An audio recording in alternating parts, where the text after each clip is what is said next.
बद्रीनाथ धाम की ये सुबह 25 नवंबर 2025 क्लोजिंग डेट। -12 डिग्री टेम्परेचर में हाथ पैर रूह शरीर सब जम सा गया था, जैसे सांस तक नहीं आ रही थी। लेकिन हाँ, प्रभु के दर्शन करने थे तो बस सुबह 7 बजे लाइन में लगी थी प्रभु के दर्शन करने के लिए। वक्त थमा है, हवाएं ठंडी हैं और जुबान पर सिर्फ एक ही नाम है, जय बद्री विशाल। बद्रीनाथ धाम की ये सुबह किसी सपने से कम नहीं थी मेरे लिए, जहाँ अलकनंदा की लहरें प्रभु के चरण पखार रही हैं और नीलकंठ पर्वत सोने की तरह चमक रहा है। बद्रीनाथ धाम की वो पहली किरण जहाँ भक्ति और सुकून का संगम होता है। और इसी के साथ एक बात याद आई, सुबह का नूर, मंदिर की घंटी और ये पावन धारा, बद्रीनाथ धाम की भोर ने आज मेरी रूह को है निखारा। जय हो बद्री विशाल। आइए दर्शन कीजिए मेरे साथ बद्रीनाथ धाम के 25 नवंबर 2025 के, जो कि है क्लोजिंग डेट। तो गाइस, निकल गई हूँ बद्रीनाथ से। ये देख लो बद्रीनाथ के पहाड़, नोकीले पहाड़ है, बिल्कुल नोकीले जिसे कहते हैं। और थोड़ी सी यहाँ पे ब्रीदिंग का इशू है क्योंकि ऑक्सीजन लेवल कम है। तो टारगेट मेरा ऋषिकेश का ये डायरेक्टली 7-7.5 घंटे दिखा रहा है। तो मैं निकल रही हूँ क्योंकि यहाँ पे माइनस में टेम्परेचर इस टाइम और बहुत ज़्यादा ठंड है, बहुत ज़्यादा। तो मैं निकल रही हूँ, देखते कब तक पहुँचते हैं। होप फॉर द बेस्ट, क्योंकि मैं बहुत आराम से चला जाती हूँ। क्योंकि कभी कभार जहाँ माइनस में टेम्परेचर होता है ना, वहाँ पे क्या कहते हैं, ब्लैक आइस भी जम जाती है। तो बहुत ध्यान से देख के चलानी पड़ेगी, आई वांट टू कि मैं गिरूँ, है ना। ये है सामने बद्रीनाथ जी का एंट्री गेट बन रहा है, जो एंट्री गेट है, अच्छा बना रहे हैं। चलो ये देखो, ये मैं अभी जाते इसलिए बना रही हूँ कि आते रात को अंधेरा हो गया था, मैंने कुछ बनाया ही नहीं था। ये देख रहे हो रास्ते थ्रिल से भरे हुए हैं, पूरे थ्रिल। मैं तो बहुत स्लो निकाल रही हूँ भाई, तो स्लिप हो गई ना तो कोई उठाएगा भी नहीं हमें।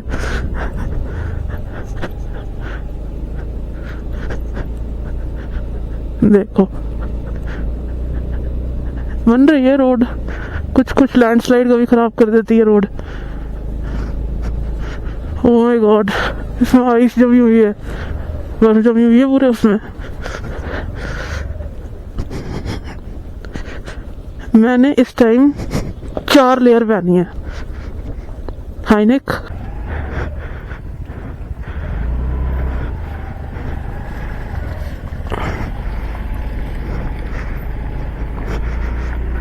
ओह गॉड सॉरी, ब्लैक आइस थी भाई।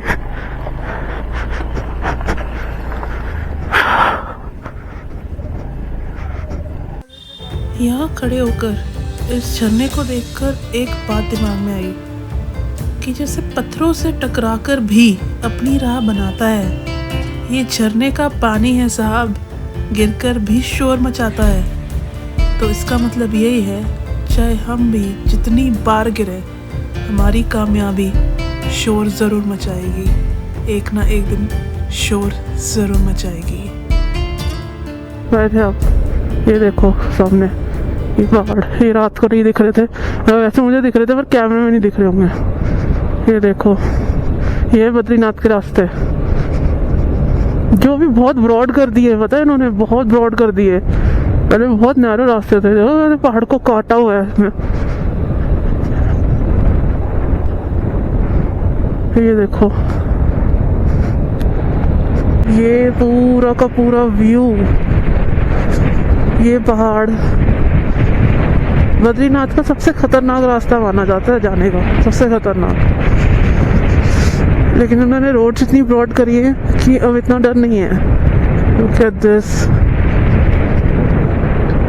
ऊपर देखो क्या नुकीले पहाड़ है।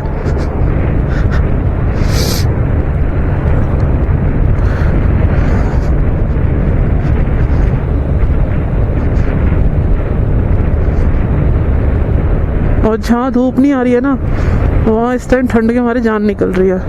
और जैसे ही छाव है ठीक, बहुत ठंड लग रही है। तो फिर जैसे ही धूप आ गई अच्छा लग रहा है, स्कूटी चलाने में भी अच्छा लग रहा है। यही है मेन। ये तो रात को दिखे ही नहीं थे मेरे को। रोड अच्छी हैं नो डाउट, पैचेस कई कई बहुत गंदे हैं, बहुत रोड बना रहे हैं ये लोग। बट ये देखो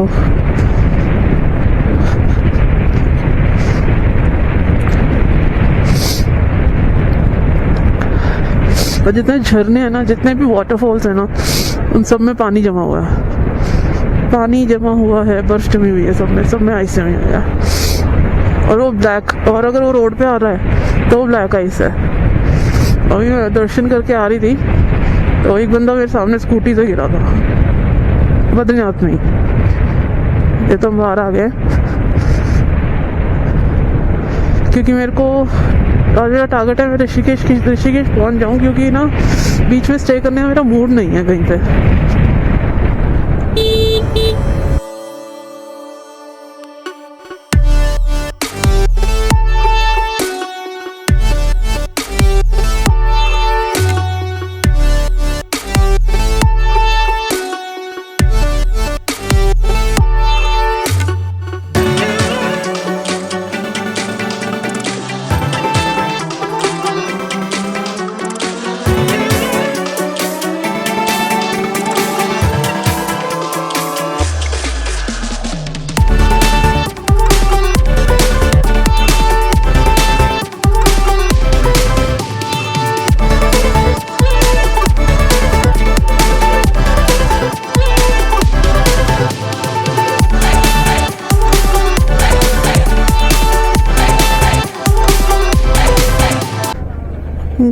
हनुमान चट्टी।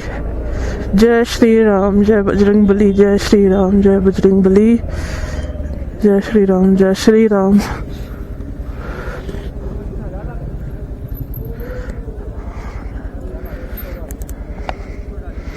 अभी जस्ट मैं गुरुद्वारा गोविंद घाट मत्था टेक के आई हूँ and it was a good experience.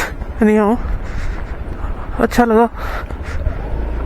यहाँ से ही हेमकुंड साहिब यात्रा की शुरुआत होती है गोविंद घाट गुरुद्वारे से, तो ये है। बाकी अभी ऋषिकेश के लिए निकल रही हूँ, लेट तो हो ही जा रहा है बट मैं रुकूंगी तो कहीं नहीं दोबारा। ये एक सबसे बड़ा मेजर डिफरेंस ये है कि बद्रीनाथ के कपाट आज बंद हो जाएंगे, तो रोड देखो कितनी खाली है। यहाँ से सिर्फ जाने वाले लोग होंगे, आने वाले बहुत कम, जो लोकल होंगे वही, बाकी और कोई नहीं है रोड पे। मैं ये देख रही हूँ, इतनी देर से चल रही हूँ, कोई नहीं है। जोशीमठ से थोड़ा रश होना शुरू हो जाएगा, पर यहाँ पे अभी कोई नहीं है, पूरी रोड खाली है। ये लगा इस विष्णु प्रयाग, यहाँ पे भी संगम हो रहा है दो नदियों का। और ये रात को मैं, क्योंकि रात को मैं निकली अंधेरे में से थी, यहाँ से तो दिखाती क्या।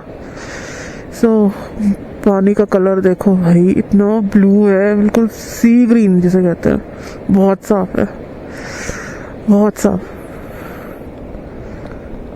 मैं ना अभी चलते चलते ये सोच रही थी कि एक ही रूट में हमें कितने सारे नज़ारे देखने को मिल जाते हैं। अभी हम चल रहे थे वहाँ जहाँ नुकीले पहाड़ थे बिल्कुल, जो उस साइड दिख भी रहे हैं अभी, स्टिल भी दिख रहे हैं अभी, मतलब पीछे हो गए अब तो सारे, ठीक वो ऐसे पहाड़ आ गए गोल गोल से थोड़े। अब ये रूट है, ये ऐसा लग रहा है जैसे ये ओली की तरफ जा रहा होता है, बिल्कुल वैसा रूट लग रहा है। मतलब एक ही जगह पे कितने सारे नज़ारे देखने को मिल जाते हैं एक ही रूट पे। मेरी कोशिश वही है, अभी यहाँ से 6 घंटे कुछ का टाइम दिखा रहा है, आधा घंटा मान के चलो मेरी ब्रेक, और वही लूँगी क्योंकि मैं डायरेक्ट ही चलाऊँगी, क्योंकि मेरे को कहीं और रुकना नहीं है बीच में।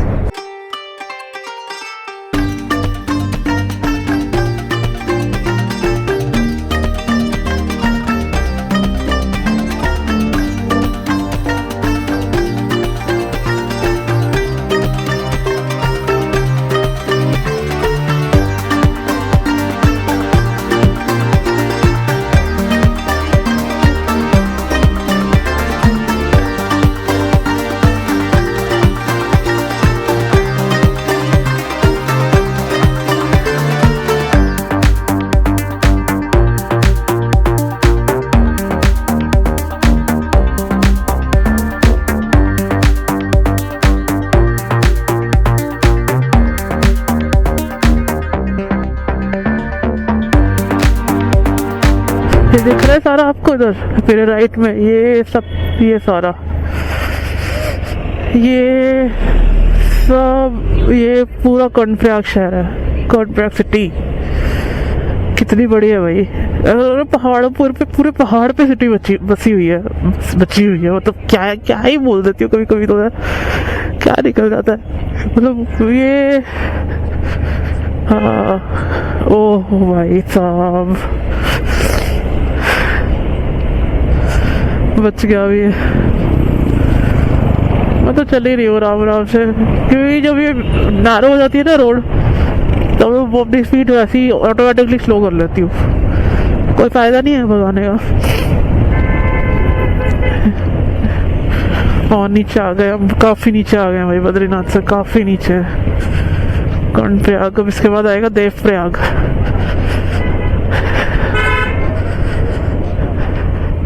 एक्चुअली पता है प्रॉब्लम क्या है, हर साल ये लोग रोड बनाते हैं, हर साल बारिश आती है, मानसून आता है, फिर कुछ ना कुछ रोड टूट जाती है। हर साल बेचारे कितनी बार हर साल करते हैं यार। बारिश आएगी, एक्सट्रीम लेवल की बारिश आएगी, लैंडस्लाइड होंगे, रोड टूट जाएगी, रोड नीचे चली जाती है। अभी on the way to Badrinath, अभी बद्रीनाथ जाते हुए और बद्रीनाथ आते हुए, बद्रीनाथ से कितनी मैंने रोड देखी है जो आधी हो गई है, जो नीचे ही चली गई है, एंड उसको बना रहे हैं, कर रहे हैं चौड़ी। बट वो ये ना, अभी मानसून खत्म हुआ है थोड़े दिन, 1-1.5 महीना पहले, अब एकदम तो नहीं बना सकते, अभी कोई बना ही रहे हैं, फिर अगली बार मानसून आएगा, फिर कुछ ना कुछ। क्या ही करें यार, प्रकृति का नियम है, नेचर, क्या कर सकते हैं। नेचर जो अगर गुस्से में आ जाए तो फिर तो बैंड बजा दे सबके, नेचर तो। चलो, but still they are improving, they are doing their job, they are working on it, roads बनाने की कोशिश कर रहे हैं।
वो देखो सामने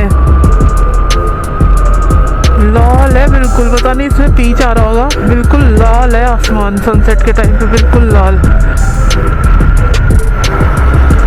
वो देखो, बहुत प्यारा लग रहा है, बहुत प्यारा लग रहा है। और पानी में भी शाइन आ रही है, उसकी नदी में शाइन आ रही है, वो परछाई पड़ रही है, इतना प्यारा लग रहा है।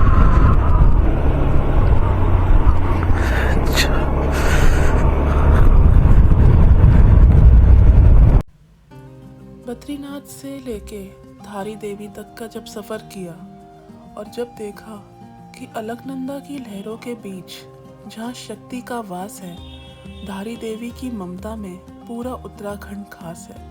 कहते हैं माता यहाँ दिन में 3 रूप बदलती हैं, बेटी, माँ और एक वृद्ध महिला, और चारों धामों की रक्षक भी है।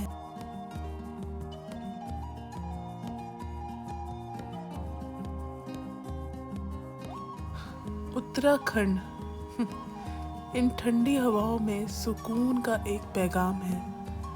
उत्तराखंड की हर वादी में देवताओं का नाम है। शहर की इस भीड़ से थक कर जब भी मैं हिमालय की गोद में जाती हूँ, ऐसा लगता है जैसे अपने घर ही लौट आती हूँ। इतना सुकून, इतना सुकून। रात के 9 बजे मैं ऋषिकेश पहुँची थी पहाड़ी रास्ते थे, बहुत अंधेरा था, इसलिए कुछ रिकॉर्ड नहीं किया था क्योंकि कुछ नज़र नहीं आना था। बाकी आपको अगर वीडियो अच्छी लगी है please like, share and comment and subscribe भी चैनल को कर लेना गाइस। आपके सपोर्ट की बहुत नीड है, आगे और भी वीडियोस आती रहेंगी। Thank you and take care, bye bye.